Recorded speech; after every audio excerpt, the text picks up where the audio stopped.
today is October 10th, and Bitcoin is sitting in a really precarious position because we are sitting at critical daily RSI levels and critical levels on the current price for Bitcoin, where if certain conditions are met, we may see significant changes in the current structure. So let's go over all of this and more in today's video.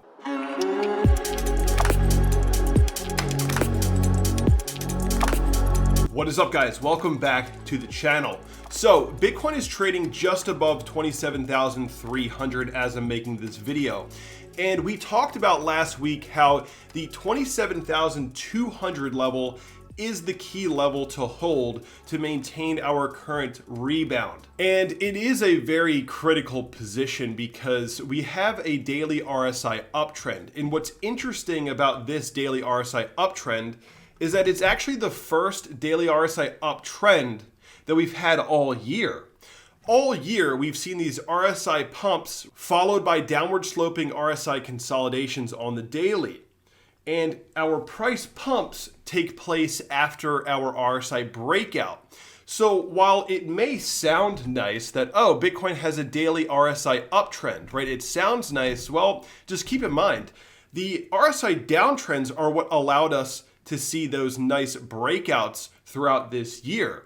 And now we see an RSI uptrend.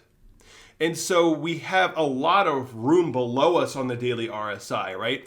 As the RSI downtrends, you're more of in a position to test the upper range of the RSI. And while the RSI is uptrending, you're in more of a position to actually test down into the lower range of the RSI. So the RSI uptrend has me a little bit concerned because if we can't maintain that RSI uptrend line, which we are sitting upon now, which also, lines up with our recent uptrend, if we can't maintain this, well, this may give us a significant push towards the downside. That is just the position that we are in, right? That is just what the chart is telling me. This is not my opinion.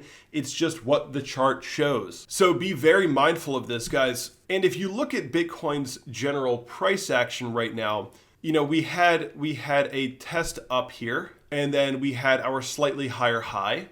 And now we have potentially, if we do break down, a slightly lower high, and that does put us in a head and shoulders. Bitcoin could print a head and shoulders pattern, which basically just means a decrease in momentum. When you have a high, a higher high, and then a lower high, it just shows that the demand has possibly hit a peak zone and that you may be looking for lower levels for further accumulation and consolidation. Just to reiterate what I said in previous videos, I'm not really bearish on Bitcoin before the halving.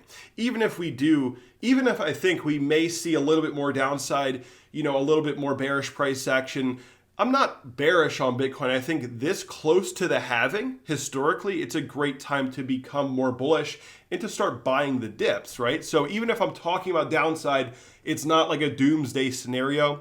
It's just what the chart is showing.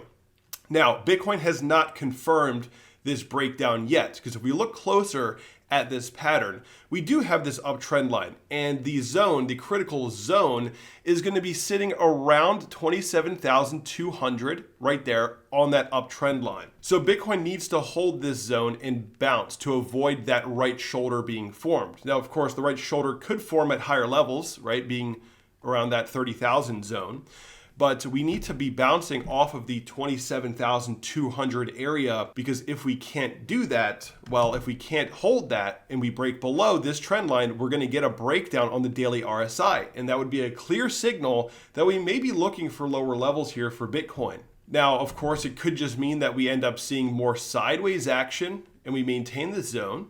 But at the very least, retesting that support zone, at least testing that zone near 25,000 here if we do break down. And one thing to keep in mind, on this channel, we talked about this breakdown before it happened here in August. And one of the reasons that we gave for a potential move down to support in August, right? We actually talked about this breakdown ahead of time. The reason we talked about it was that if the S&P started to play out bearish price action, which it did going into the month of August, that did occur. We had that pullback, that Bitcoin would play out a move down. And the S&P played out the downside move, and Bitcoin had that breakdown. The reason why is because in this point in the cycle, the interest in crypto is very low. So Bitcoin doesn't take the upside moves with the S&P, with the stock market, as much as it takes the downside moves. Bitcoin responds to the stock market more to the downside than to the upside in this point in the market cycle.